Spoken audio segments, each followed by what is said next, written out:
खैबर पख्तूनख्वा में हुकूमत साजी से मुताल्लिक पेशावर में आज़ाद उम्मीदवारों ने जमात इस्लामी को मशावरत की पेशकश कर दी है। इस पर हम बात करते हैं डॉन न्यूज़ के रिपोर्टर आरिफ हयात से। आरिफ, हमें बताइएगा, माजी के इत्तेहादी क्या एक बार फिर इत्तेहाद कर सकते हैं? क्या इत्तलात आ रही हैं आपको वहां से?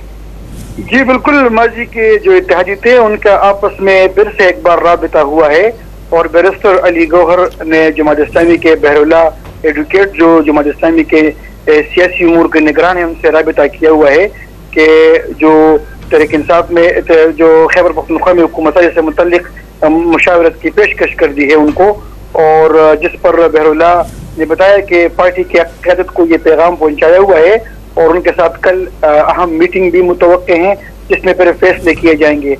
पाकिस्तान तहरीक इंसाफ के रहनुमा बैरिस्टर गौहर ने ये पैगाम उनको पहुंचा दिया है कि जितने भी आज़ाद अरकान हैं तो वो शामिल हो जाएंगे जमात इस्लामी में और उस पर एक हुकूमत बनाएंगे।